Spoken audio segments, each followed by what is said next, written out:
My son demanded my $55 million while his mother's casket was still being lowered into the ground. I looked at Dylan standing there in his $12,000 Rolex and $95,000 Tesla, and I simply smiled. No. The other mourners gasped. My brother Jack shifted uncomfortably. Kate's sister Jennifer put her hand to her mouth. But Dylan's eyes flashed with that same entitled rage I'd seen 15 years ago when he walked out on us. "What do you mean, no?" he hissed, stepping closer to the grave. "That money is mine by right." I adjusted my tie, the same black tie I'd worn to every hospital visit he'd skipped, and kept my voice calm. "Rights are earned, son." What Dylan didn't know was that I'd been preparing for this moment since the day he abandoned his dying mother. Let me take you back 15 years. March 12th, 2009. Kate had just gotten her diagnosis, stage 2 breast cancer, but treatable. The oncologist said, with treatment, her chances were good. I was scared, sure, but we were going to fight this together. Dylan was 18 then, fresh out of high school, ready to start at University of Washington. We called him into the living room that evening. Kate was holding my hand so tight I could feel her wedding ring pressing into my fingers. "Dylan, we need to talk to you about something," I started. He was already checking his phone. "Can this wait?" "I'm meeting friends." Kate's voice was softer than usual. "Son, I've been diagnosed with breast cancer." I watched his face. No shock, no concern, just annoyance. "Okay, so what does that mean for me?" he said. "It means your mother is going to need surgery, chemotherapy, radiation," I explained. "It means we're going to be spending a lot of time at hospitals. It means dash, dash." Dylan stood up. "I'm not doing this." "What do you mean?" Kate asked. "I mean, I'm not going to watch my life get ruined by cancer drama. I've got college. I've got my own future to think about." Those were his exact words. Cancer drama. Kate started crying. I stood up, but Dylan was already walking toward the door. "Dylan, come back here," I called. He turned around, and I'll never forget what he said next. "You guys chose to have me." I didn't choose this family, and I'm not choosing to stick around and watch it fall apart. He left that night, packed his things while we were at Kate's first oncology appointment, and moved in with his girlfriend's family. Just like that. No goodbye, no forwarding address, nothing. The first year was the hardest. Kate kept asking me to call him. "Maybe if you explain how scared I am," she'd say during her chemo sessions, "maybe if you tell him I might not make it." So I tried. God, how I tried. I called every week, sometimes twice a week. I left voicemails describing her treatments, her progress, her setbacks. I sent him photos of her ringing the bell after her first round of chemo. I invited him to Christmas dinner, to her birthday, to the 5-year survival celebration the doctor said we should have. Nothing. Year 2, the calls became monthly. He'd picked up exactly twice. Both times he'd said he was busy and would call back. He never did. Year 3, I tried a different approach. I started sending money. $200 every month. Maybe if he saw we were thinking about him, maybe if he knew we still cared. The checks got cashed, every single one. But still no calls, still no visits. Kate never knew about the folder I started keeping. Every unreturned call, every unread text message, every refused invitation. I documented it all. At first, I thought maybe I was being paranoid. Maybe Dylan was just processing the diagnosis in his own way. Maybe he'd come around. By year 5, when Kate's cancer came back and we had to start the whole nightmare over again, I realized the truth. Dylan wasn't processing anything. He simply didn't care. The second cancer fight was harder. Kate was weaker, the treatments were more aggressive, and I was doing it all alone while sending our son $200 every month like some kind of monthly guilt payment. But Kate never gave up hope. Even during her worst days, when the chemo made her so sick she couldn't keep water down, she'd ask about Dylan. "Have you heard from him? Does he know about the recurrence?" I'd lie. "He's busy with work, honey. I'll try calling again tomorrow." The truth was, I'd stopped calling by then. What was the point? I had 247 documented attempts to reach our son. 247 times he'd chosen not to answer. Instead, I focused on Kate. I learned how to cook her favorite foods when her appetite disappeared. I drove her to every appointment, held her hand through every procedure, slept in hospital chairs when she had to stay overnight. And every month, like clockwork, I sent Dylan his $200. Kate saw the bank statements. She thought it was sweet that I was helping our boy get established in life. I never told her that our boy was posting pictures on Facebook of his luxury vacations. While she was fighting for her life, I never told her that he'd blocked me from seeing his posts, but Kate's sister Jennifer kept me updated. Dylan graduated college, got a job at Microsoft as a tech consultant, bought a BMW, then a Tesla, moved into a downtown Seattle apartment that cost more per month than most people's mortgages. All while his mother fought cancer twice, and his father sent him grocery money. But that recording from year 3, that was going to be the centerpiece of my presentation. Because on that day, I'd finally asked Dylan directly, "Your mother might not make it this time. Don't you want to say goodbye?" His response would haunt me for the rest of my life. February 14th, 2024. Valentine's Day. Kate had been in hospice for 3 weeks. The doctor said it could be days, maybe hours. I was sitting next to her bed, holding her hand, watching her breathe. My phone rang. Unknown number, but I recognized the area code. Seattle. Maybe Dylan had finally heard. "Hello? Dad? It's Dylan." My heart jumped. After all these years, he was calling. Maybe Jennifer had reached him. Maybe he was coming home. "Dylan. Oh God, son, I'm so glad you called. Your mother." "Yeah, I heard she's dying." The way he said it, so casual, like he was commenting on the weather. "She's in hospice, Dylan. She's been asking for you. If you could just come home, just for a few days." "I can't do that." "What do you mean you can't? She's your mother." "Look, Dad, I'm calling because I wanted to be clear about something. When she dies, we need to talk about my inheritance." I couldn't speak for a moment. Kate stirred in her bed, and I lowered my voice. "Your inheritance? Don't play dumb. I know about the Biocore sale. $55 million. That's mine when she goes. Dylan, your mother is dying, right now, as we speak, and you're calling about money? She made her choice to be sick. I made mine to be successful. This is just business." I started recording the call then. I don't know why. Instinct, maybe. Or maybe I knew even then that someday I'd need proof of what my son really was. "This isn't business, Dylan. This is family." He laughed. Actually laughed. "Family? You call this family? I haven't lived at home since I was 18. I don't even know you people anymore. We sent you money every month. For 15 years.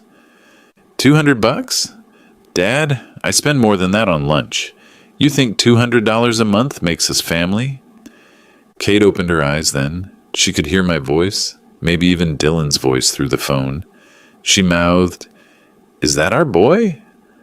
I smiled at her and nodded, not wanting her to hear what her son was really saying. "Dylan, please, just come see her. She doesn't have long. I'm not going to watch some dying woman guilt trip me into caring about her. I've got my own life now. I've got important things to do." "Important things? More important than your mother?" "You're just a failed programmer who got lucky once with some biotech startup. You don't understand the real world. You don't understand what success actually looks like." Kate was trying to sit up. She could hear the conversation getting heated. I understand enough to know that success doesn't mean abandoning your family when they need you most. Need me? For what? To watch her die? To hold her hand while she rots away? That's not my job, Dad. I didn't sign up for that. I had to step outside the room. Kate was getting agitated, and the last thing I wanted was for her to hear this. Your job? Dylan, she gave birth to you. She raised you. She loved you unconditionally for 18 years. And I moved out, Contract complete. Look, I'm trying to be practical here. When she dies, and let's be honest, it's going to be soon, I inherit everything as the only child. So let's just agree on that now and save ourselves a lot of legal hassle later. What makes you think you're inheriting anything? Because that's how it works, Dad. I'm the son. You're old and probably don't have much time left either. The money comes to me. That's just basic estate planning. I walked back into Kate's room. She was looking at me with those big, hopeful eyes, thinking I was talking to our boy who was finally coming home. Dylan, I want you to listen to me very carefully. Your mother has been fighting cancer for 15 years. 15 years. During that time, you've visited exactly 0 times. You've called exactly 3 times, including this call. You've sent exactly 0 birthday cards, 0 Christmas presents, 0 flowers, 0 anything. So I've paid $890,325 in medical bills, alone, while you've cashed $36,000 in checks from us like we're some charity case you're helping out. I never asked for that money. No, you just took it. Every month, for 15 years. Kate was mouthing, "What's wrong?" I held up a finger, signaling I'd explain later. Look, Dad, I don't care about ancient history. I care about my inheritance. $55 million is a lot of money, and I want to make sure there's no confusion about where it's going. There won't be any confusion. Good. So when can we meet to discuss the transfer? I'm thinking after the funeral would be appropriate. Give it a few days, then we'll sit down with lawyers and get this sorted. Kate reached for my hand. She was smiling, thinking Dylan was making plans to come home. Dylan, I want you to know something. You're absolutely right about one thing. What's that? There won't be any confusion about your inheritance at all. Great. So we're on the same page. Completely. Because your inheritance is going to be exactly what you gave your mother during her 15-year battle with cancer. What do you mean? I mean nothing, Dylan. You're getting nothing. The line went quiet for almost 10 seconds. Then, you can't do that? I'm your only child. I have legal rights. You have the legal right to contest my will. You don't have the legal right to inherit money from a father you abandoned. I didn't abandon anyone. I just chose not to participate in your drama. Well, I'm choosing not to participate in your inheritance. I hung up. Kate looked at me with questioning eyes. I sat down next to her bed and took her hand. Dylan sends his love. I lied. He wishes he could be here. She smiled and squeezed my hand. I know he does. I know our boy loves us.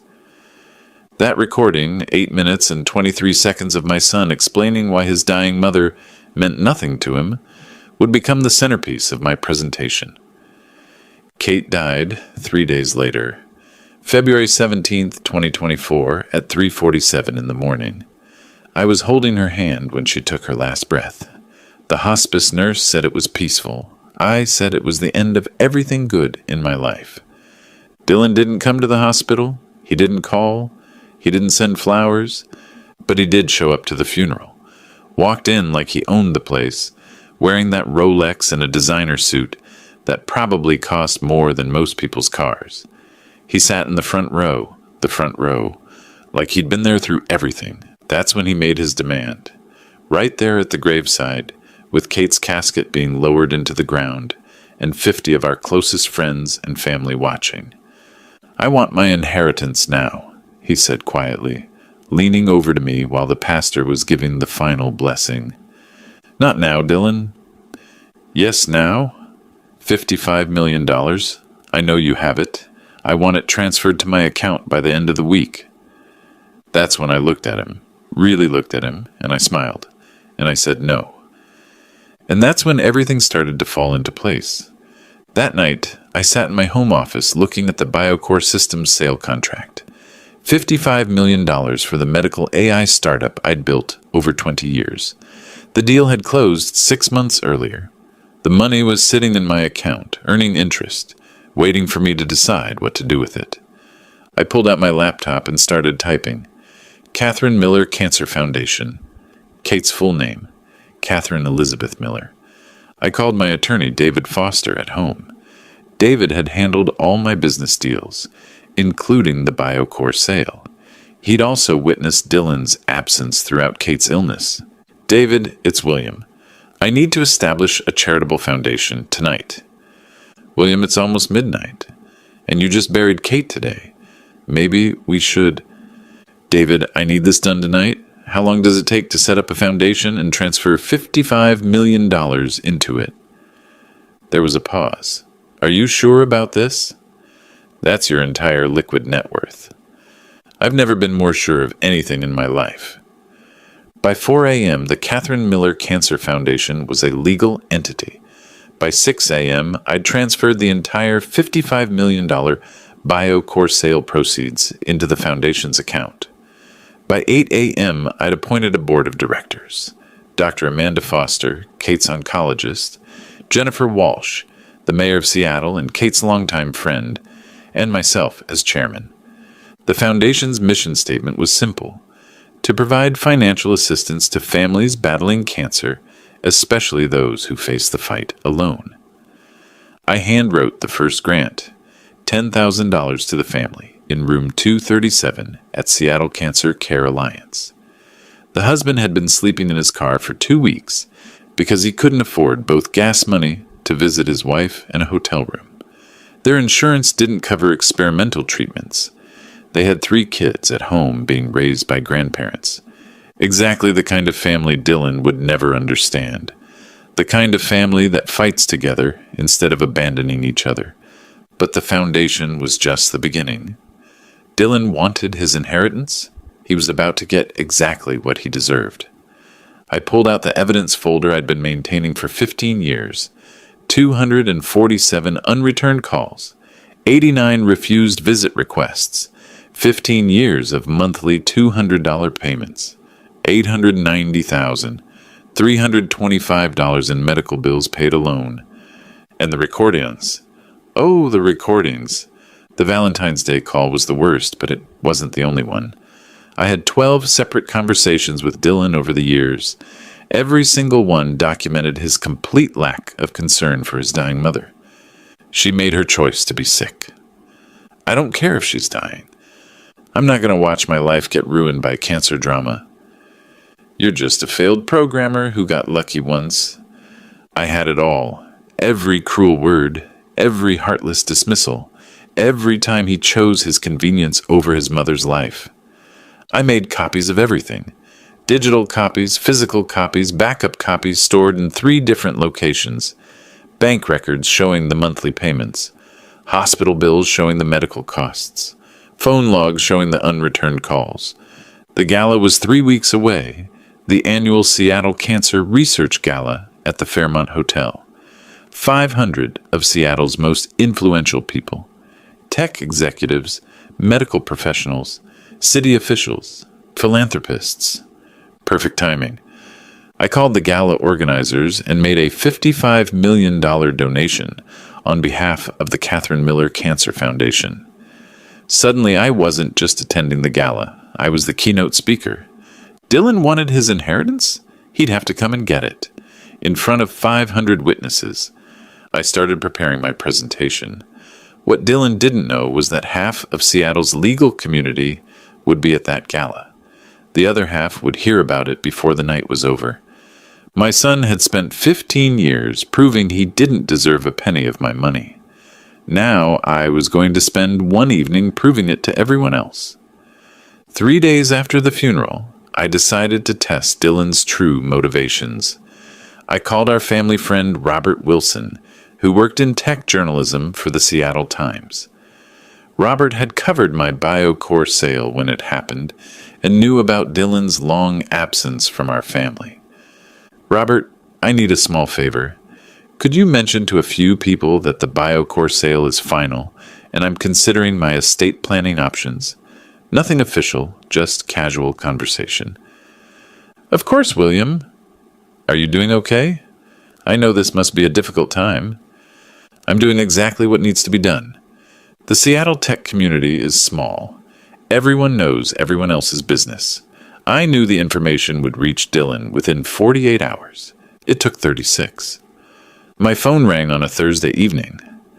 I was sitting in Kate's chair, the recliner where she'd spent so many hours during her treatment, reading her medical journals. She'd kept detailed notes about every appointment, every treatment, every side effect. I'd never read them before. They broke my heart and strengthened my resolve in equal measure. Dad? Dylan's voice, the first time he'd called me Dad in 15 years. Hello, Dylan. Hey, I was thinking about you, about how you're handling everything. The loss of Mom, I mean. I reached over and pressed record on the small device I'd started keeping next to Kate's chair. Sony ICDU X570. Fits in a shirt pocket, records for 48 hours straight. I'm managing... That's good. That's really good. I was actually wondering if we could talk. Maybe I could come over. We haven't really had a chance to, connect since the funeral. Connect? Yeah, just family stuff, catching up. I feel like maybe I haven't been as present as I should have been. Present? The word almost made me laugh. What would you like to talk about, Dylan? Well, I was talking to a friend who knows about these things, and he mentioned that after a major life event like this, it's important to make sure your financial planning is in order. Estate planning, investment strategies, that kind of thing. Your friend mentioned this? Yeah, he's a financial advisor, really smart guy, and he said that sometimes people make emotional decisions after losing a spouse, decisions they might regret later. Such as, like donating too much to charity, or making investments that don't make sense for someone your age. He said the smart thing is to keep wealth in the family, where it belongs. I was taking notes now, writing down every word. Where wealth belongs? Exactly. I mean, you worked hard for that money, Dad. The BioCore sale was huge. $55 million is serious wealth, and I just want to make sure it's protected. Protected from what? From people who might try to take advantage of you during a vulnerable time. Financial advisors who charge huge fees, charities that waste donations on administrative costs, that kind of thing. I see. So I was thinking, maybe I could come over this weekend. We could go through your finances together as a family. I could help you make sure everything is set up properly. As a family, the phrase made my skin crawl. Dylan, can I ask you something? Of course. Why are you concerned about my financial planning now? You haven't asked about my finances in 15 years. That's not true, Dad. I've always cared about your well-being. When Kate was in the hospital the first time, did you ask about medical costs? That was different. When she relapsed and needed experimental treatments, did you offer to help with expenses? Dad, I was just starting my career then. What about last year, when the treatments weren't covered by insurance and I had to refinance the house? Silence. Dylan, I didn't know about the house. Because you never asked. In 15 years, you never once asked if we needed financial help. But 3 days after your mother's funeral, you're suddenly concerned about my estate planning. I'm worried about you, Dad. As your only heir, I have a responsibility to... There it was. As your only heir. Dylan, let me ask you something else. What do you think you've done to earn an inheritance? What do you mean? I mean specifically, what have you contributed to this family that would entitle you to my money? I'm your son. Biologically, yes. But what else? I don't understand the question. Let me make it simpler. When your mother was dying, where were you? Dad, we've been through this. We have. But I don't think you've really thought about it. So tell me, when Kate was in the hospital for her mastectomy, where were you? I was living my life. When she was going through chemotherapy and losing her hair, where were you? Building my career. When she was so sick from radiation that she couldn't keep food down, where were you? Dad, this isn't fair. Fair? You want to talk about fair? When your mother was dying, you said you didn't care. You said she made her choice to be sick. You said you made your choice to be successful. That's not what I meant. I recorded the call, Dylan. Dead silence. You recorded our call? I recorded all of our calls, all 3 of them in 15 years. That's illegal. Actually, it's not. Washington is a one-party consent state. I can record any conversation I'm part of. And I've been recording every conversation we've had since 2012. Why would you do that? Because I wanted to remember exactly who my son really was. And now I do. He started talking faster, panic creeping into his voice. Dad, look, maybe I said some things I didn't mean. People say things when they're stressed, but we're family. Family forgives each other. Family shows up for each other, Dylan. Family doesn't abandon each other during the worst moments of their lives. I'm trying to show up now. No, you're trying to collect your inheritance. There's a difference. What's that supposed to mean? It means you'll find out soon enough. I hung up. 20 minutes later, I watched from my living room window as Dylan's Tesla pulled into my driveway. He sat in the car for almost 10 minutes, probably trying to decide whether to knock on the door. He finally got out, wearing jeans and a casual shirt, trying to look like the caring son coming to check on his grieving father. He even brought flowers, cheap grocery store roses, still in the plastic wrapper. But what Dylan's visit gave me was something more valuable than evidence. It gave me confirmation. 15 years of silence, then 3 phone calls in 1 week, all after learning about my $55 million sale. My son wasn't interested in reconciliation. He was interested in collection. Dylan knocked on my door the next morning at exactly 9 a.m. When I opened it, he was standing there with Patricia Hamilton, a lawyer I recognized from downtown Seattle legal circles. She was carrying a leather briefcase and wearing the kind of serious expression that meant business. Dad, this is Patricia Hamilton. She's an estate attorney. I know who she is. I stepped aside to let them in. Would you like coffee? That's very kind, Patricia said, but we're here on a time-sensitive matter. We sat in my living room. Dylan on the couch where he used to watch cartoons as a kid. Patricia in Kate's chair. I remained standing. Mr. Miller, Patricia began, your son has asked me to help facilitate the transfer of your assets, to avoid any unnecessary probate delays. Transfer of my assets? Dylan has explained the family situation. The recent loss of your wife, your advanced age, the substantial inheritance involved. We think it would be prudent to begin the estate planning process now, while you're still mentally competent. While I'm still mentally competent?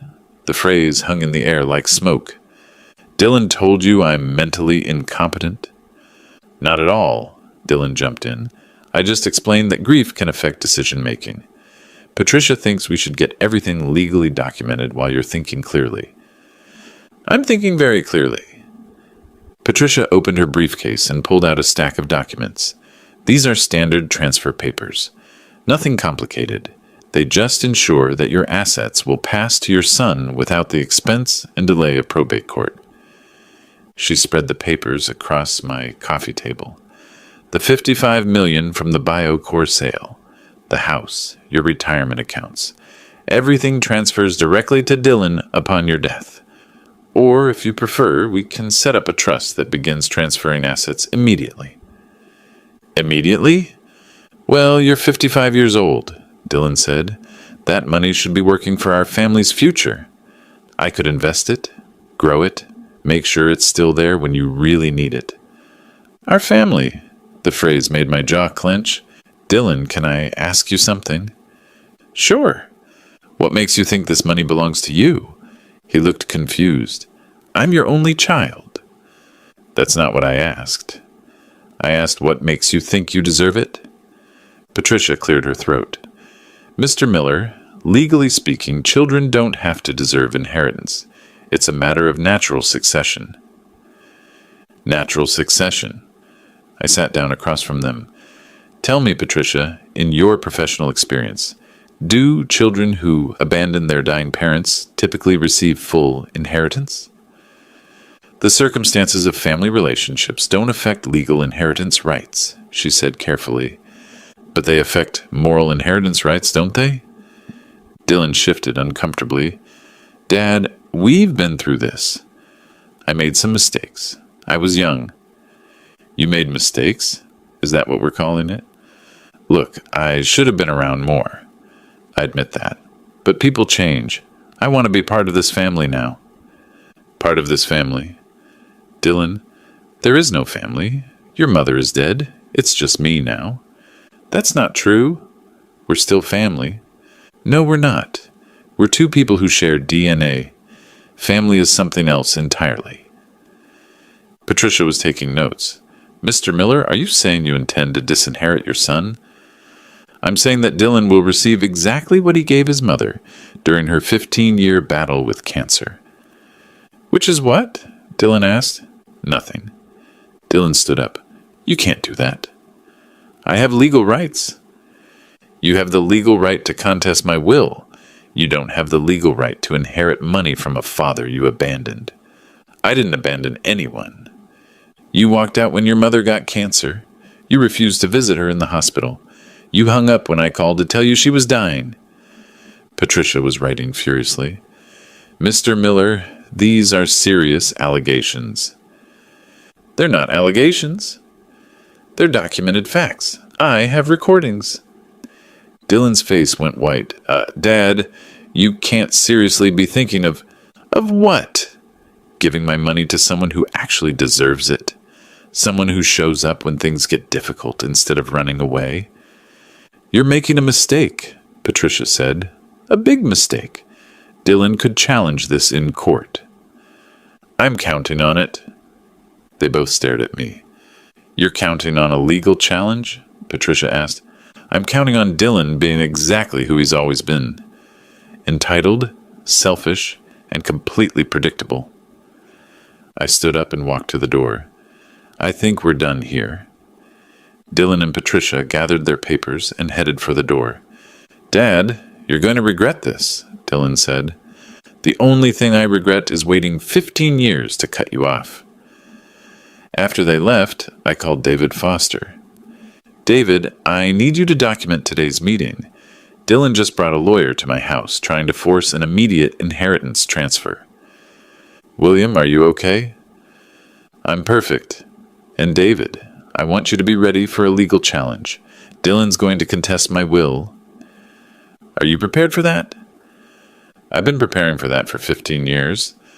What Dylan didn't realize was that half of Seattle's legal community would be at the gala next week, including Patricia Hamilton. Dylan's media campaign started 3 days later. I was having coffee in my kitchen when my neighbor Helen knocked on my door, holding her phone. William, honey, have you seen Facebook today? She showed me Dylan's post, a photo of Kate from her wedding day, beautiful and young, with the caption, Grieving the loss of my beloved mother, Catherine Miller. During this difficult time, my father has been influenced by outside parties to deny my rightful inheritance. Mom would never have wanted our family torn apart by greed and manipulation.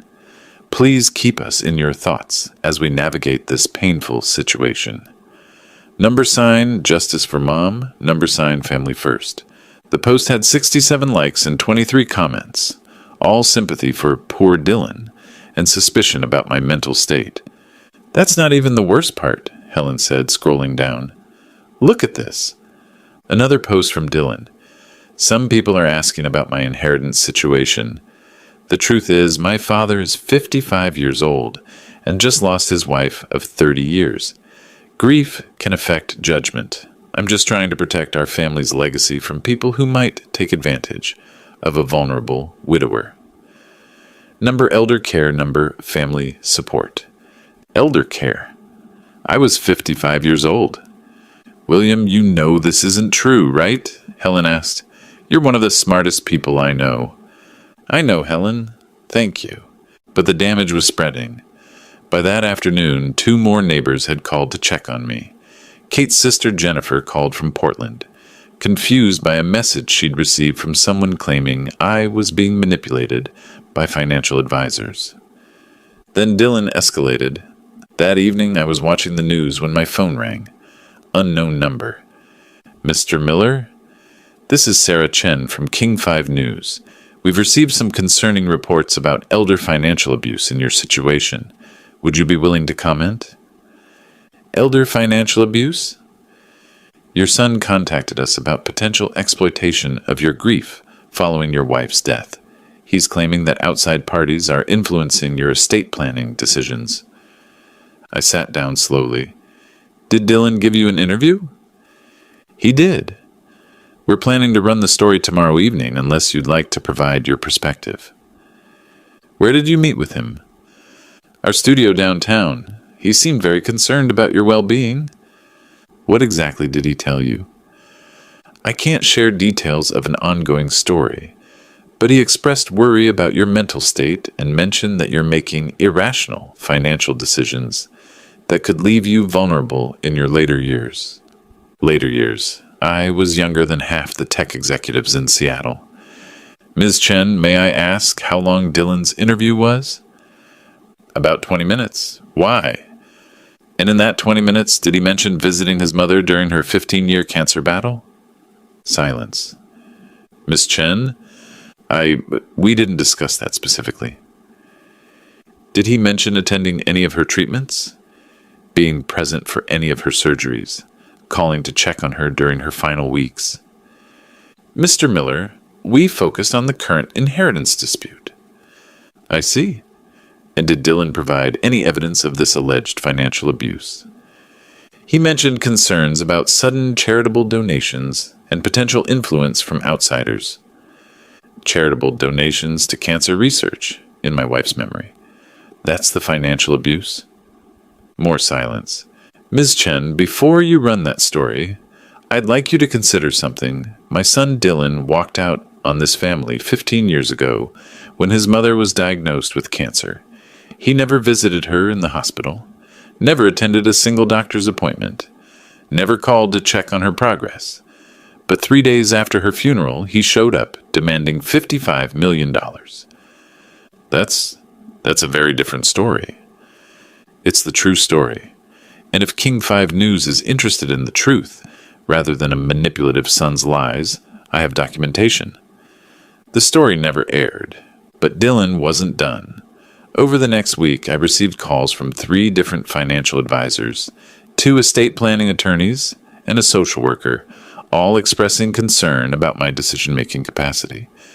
Dylan had contacted them all, claiming I was showing signs of dementia and making irrational financial decisions under the influence of predatory advisors.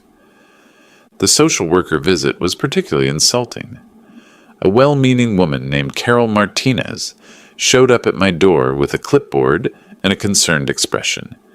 Mr. Miller, I'm here to do a wellness check. We've received reports that you might be experiencing cognitive decline following your wife's death. Cognitive decline? It's common for older adults to experience confusion and poor judgment during grief. Sometimes family members notice these changes before the person himself realizes what's happening. I invited her in and spent 30 minutes answering questions designed to test my mental capacity. What year is it? Who's the president? Can I count backward from 100 by sevens? When she finished, Carol looked embarrassed. Mr. Miller, I have to say, you seem completely lucid and competent. Whoever called this in might have been mistaken about your condition. Or lying. I'm not supposed to speculate about that. Carol, the person who called this in is my son, who abandoned his dying mother, and is now trying to have me declared incompetent so he can access my inheritance. Her expression hardened. That would be a very serious abuse of the elder protection system. Yes, it would. But Dylan's media campaign was about to backfire spectacularly. Because while he was busy telling everyone in Seattle that I was a confused old man being manipulated by outsiders, I was preparing to introduce him to 500 of Seattle's most influential people. and they were going to learn exactly who Dylan Miller really was. 2 weeks before the gala, I spread everything across my dining room table. 15 years of evidence, organized chronologically in labeled folders. Folder 1, Initial Abandonment, 2009. The hospital bracelet from Kate's first surgery. The discharge papers I'd signed alone. 23 unreturned voicemails from the first month. Screenshots of Dylan's Facebook posts from that period. Party photos and vacation pictures while his mother was undergoing chemotherapy. Folder 2, Financial Documentation, 2009 to 2024. 180 bank statements showing monthly $200 transfers to Dylan's account. Total, $36,000 over 15 years. Medical bills totaling $890,325, all paid by me alone. Insurance claims, hospital invoices, prescription receipts, every dollar documented. Folder 3, Refusal to Visit, 2010 to 2024. 89 documented requests for Dylan to visit his mother. Hospital visiting schedules I'd sent him. Holiday invitations, birthday invitations, the Christmas card I'd sent with a photo of Kate's treatment calendar, hoping he'd see how much time we were spending at the hospital. Folder 4, Phone Records, 2009 to 2024. Cell phone bills showing 247 calls to Dylan's number. Average call duration, 14 seconds. Because that's how long it took for the calls to go to voicemail. I'd calculated it exactly. Folder 5, The Recordings. 12 audio files digitally transferred and backed up to 3 separate cloud services. The Valentine's Day call was track 7, labeled Final Rejection 823. But there were others. The Christmas 2019 call where Dylan said he was too busy with real life to deal with family drama. The Easter 2021 call where he said Kate was choosing to be depressed about cancer instead of fighting it. Each recording was transcribed, time-stamped, and cross-referenced with Kate's medical records. When Dylan said he didn't have time for hospital visits, Kate was undergoing emergency surgery. When he said she was being dramatic about her prognosis, she was in hospice care. Folder 6, Social Media Evidence. Screenshots of Dylan's Instagram and Facebook posts during Kate's worst periods. His $150,000 Tesla purchase post dated the same day Kate started her second round of chemotherapy. His vacation photos from Cabo while she was in intensive care. His promotion celebration at Microsoft while she was dying. I'd hired a professional video editor, Marcus Thompson from Emerald City Media, to create a presentation. Marcus had worked on documentaries for Seattle International Film Festival. When I explained the project, he was horrified. "Mr. Miller, I have to ask, are you sure you want to do this publicly?" "Marcus, my son spent 15 years publicly ignoring his dying mother. I'm just providing context." The presentation was 18 minutes long. It started with Kate's wedding photo, beautiful and healthy, followed by her cancer timeline. Then it showed Dylan's timeline alongside hers. When Kate was diagnosed, Dylan was posting party photos. When Kate had surgery, Dylan was on vacation in Hawaii. When Kate relapsed, Dylan bought a luxury car. When Kate entered hospice, Dylan was celebrating his promotion, but the centerpiece was the audio evidence. Marcus had created visual waveforms for each recording, with key quotes highlighted in text overlay. She made her choice to be sick. I made mine to be successful. I don't care if she's dying. I got my own life now. You're just a failed programmer who got lucky once. That money belongs to me by right. The final slide was simple. A photo of Kate's gravestone next to a bank statement showing Dylan's inheritance. $0 and 0 cents. I practiced the presentation 17 times. David Foster came over to watch the final rehearsal. "William, this is devastating. Are you absolutely certain you want to do this?" "David, Dylan made his choices. Now he gets to live with the consequences. But this will destroy him publicly. His career, his marriage, his reputation." Good. Maybe he should have thought about that before he destroyed his relationship with his dying mother. The guest list for the gala was impressive. Mayor Jennifer Walsh would be there. She'd known Kate since college. Dr. Amanda Foster, Kate's oncologist, was receiving a humanitarian award. Microsoft executives, Seattle tech leaders, cancer researchers, philanthropists, and yes, Patricia Hamilton would be there. The lawyer Dylan had brought to my house would watch her client get exposed as a fraud in front of 500 witnesses. I'd confirmed Dylan's attendance through Jennifer Walsh, who'd mentioned the gala to him at a tech industry mixer. Dylan had immediately asked about getting tickets. Of course he had. $55 million donations got people's attention. What Dylan didn't know was that he wasn't going to be a guest at the gala. He was going to be the main event. Tonight, 500 of Seattle's most influential people would learn exactly who Dylan Miller really was. They'd hear his voice dismissing his dying mother. They'd see the evidence of his 15-year abandonment. They'd witness a grown man's public tantrum when he realized his inheritance was gone forever. And they'd understand why some children don't deserve their parents' money. The presentation was loaded onto my laptop. The audio files were tested and ready. The documentation was organized in backup folders, just in case. Dylan Miller wanted his inheritance? He was about to get exactly what he deserved. The Fairmont Olympic Hotel's grand ballroom was magnificent that night. Crystal chandeliers, 12-foot projection screens, 500 guests in formal attire. The annual Seattle Cancer Research Gala had raised over $2 million. But tonight was different. Tonight was about the Catherine Miller Cancer Foundation and its $55 million founding donation. I wore Kate's favorite tie, navy blue with small silver dots. She'd bought it for me 20 years ago and always said it brought out my eyes. I'd worn it to every important business meeting since then. Tonight felt like the most important meeting of my life. Dylan arrived at exactly 7:30, fashionably late in his black Tesla. Through the ballroom windows, I watched him hand his keys to the valet. Designer tuxedo, patent leather shoes, that Rolex Submariner catching the light. He looked like success. He looked like someone who belonged at a $55 million charity gala. He had no idea what was coming. I was scheduled to speak at 8:15 after dinner, but before the auction. Mayor Jennifer Walsh was introducing me as one of Seattle's most generous philanthropists and a devoted husband who never forgot what truly matters. Dylan found me during cocktail hour, weaving through the crowd with a champagne flute and a confident smile. "Dad, I'm so glad you invited me." I hadn't invited him. Jennifer Walsh had mentioned the gala to him, exactly as I'd known she would. "Dylan, this is incredible. Look at this turnout. And $55 million.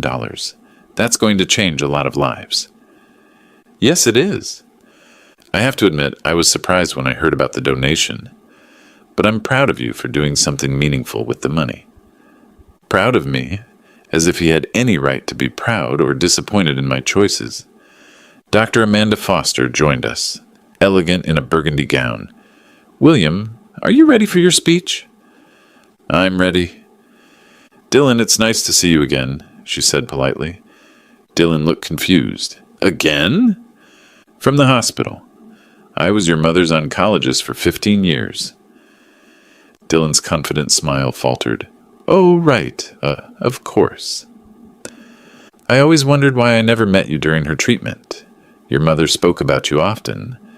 I was living my own life, building my career." "Of course.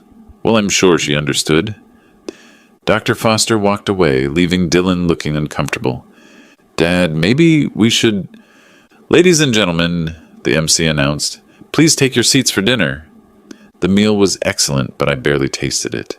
Dylan sat 3 tables away, charming tech executives and their wives, playing the role of the grieving son. I watched him tell animated stories, probably about his success at Microsoft, his investment strategies, his bright future. He had no idea his future was about to change forever. At 8:10, Mayor Walsh took the stage. "Good evening, everyone. Tonight we celebrate not just medical research, but the kind of love that turns tragedy into hope. Our keynote speaker has just established the Catherine Miller Cancer Foundation with a $55 million founding donation.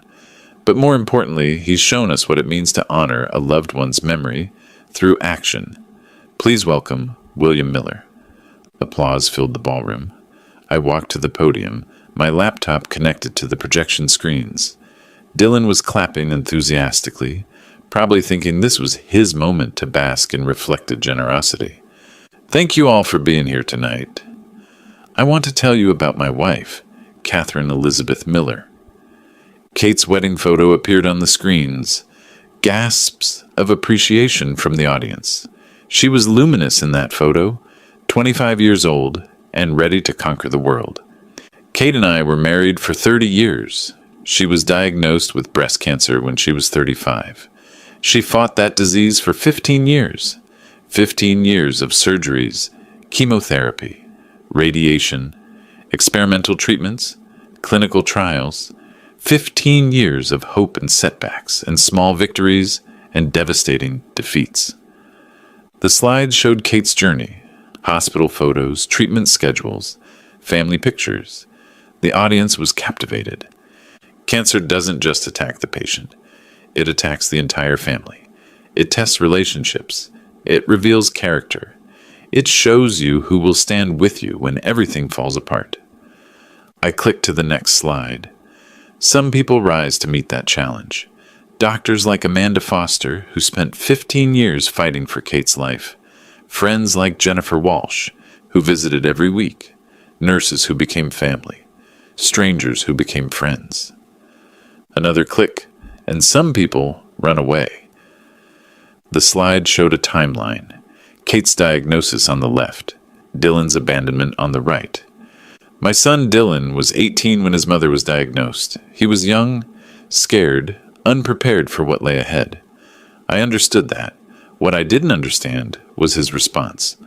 I could see Dylan at his table, confusion turning to alarm. Dylan told his dying mother that she had chosen to be sick.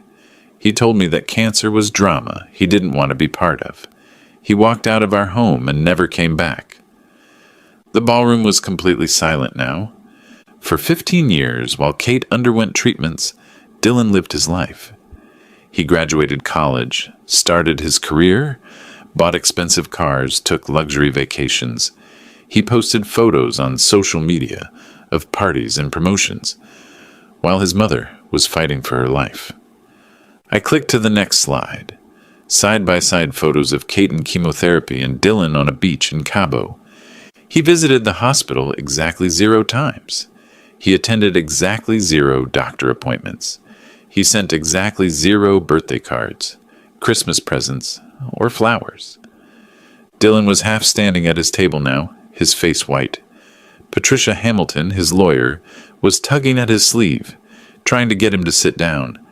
But he did cash 180 checks, $200 every month for 15 years, $36,000 total. I sent him that money thinking maybe somehow it would remind him that he had a family. The projection screen showed bank records, check images, deposit statements. Instead, he cashed every check and used the money to supplement the lifestyle he'd built while abandoning his dying mother. "Dad, stop!" Dylan called out from his table. His voice cracked across the silent ballroom. The total cost of Kate's 15-year cancer battle was $890,325. I paid every penny alone while sending my son grocery money. I clicked to the audio files, but I want you to hear Dylan's own words about his mother's battle. The first recording began to play. Dylan's voice clear and unmistakable. She made her choice to be sick. I made mine to be successful. Gasps throughout the ballroom. Several people turned to stare at Dylan, who was now standing fully, shaking his head. "That's taken out of context," he shouted. "Let's hear more context," I said calmly. The Valentine's Day recording.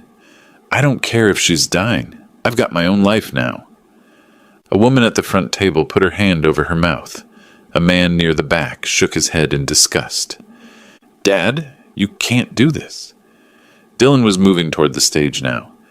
"And here's what my son said about me when I asked him to visit his dying mother. One last time." Dylan's voice again. "You're just a failed programmer who got lucky once. You don't understand what success actually looks like." The entire ballroom was staring at Dylan now. He was halfway to the stage, his face red with rage and embarrassment. 3 days after Kate's funeral, Dylan came to me with one request. Not reconciliation, not forgiveness, not a chance to grieve together. He wanted his inheritance. $55 million from the sale of my company. I clicked to the final slide, the Catherine Miller Cancer Foundation logo.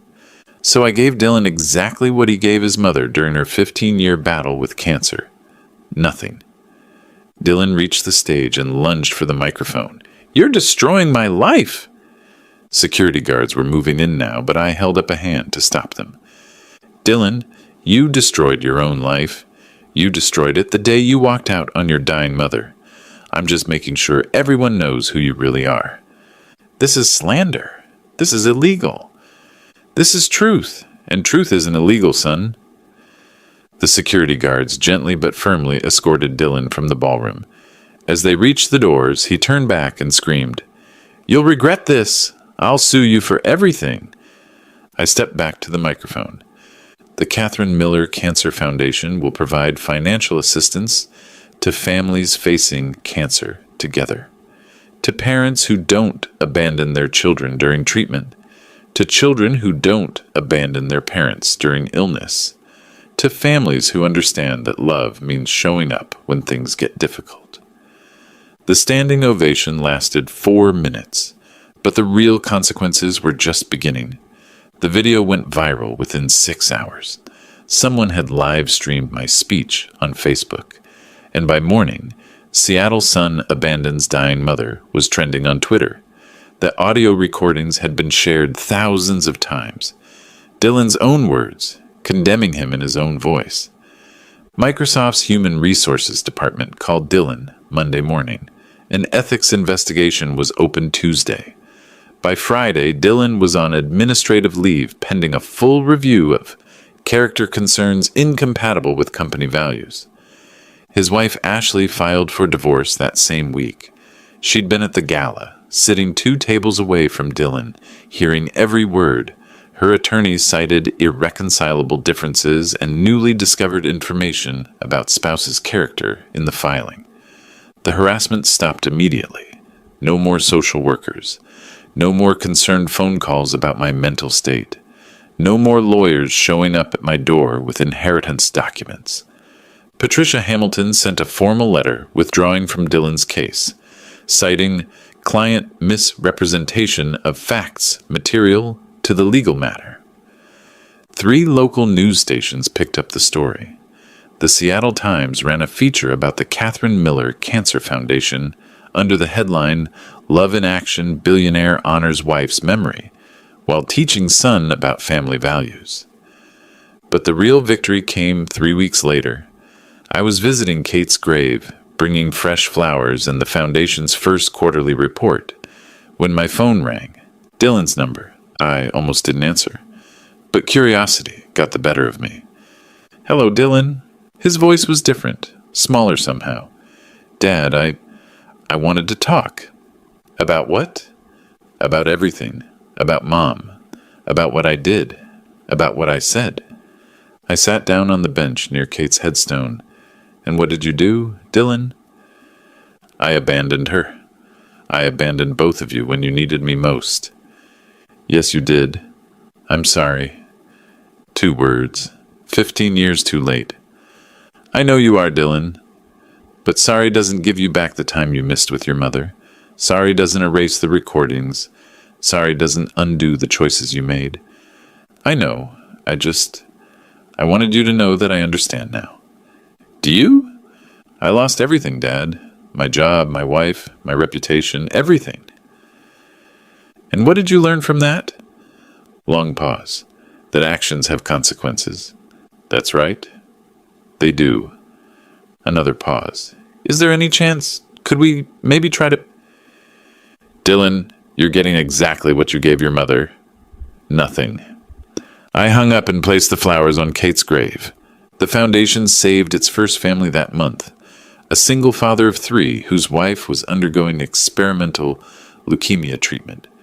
We paid their mortgage for 6 months and covered their children's child care while he stayed at the hospital. Their 8-year-old daughter drew me a picture of an angel. She said it looked like the lady whose name was on the foundation. I think Kate would have approved.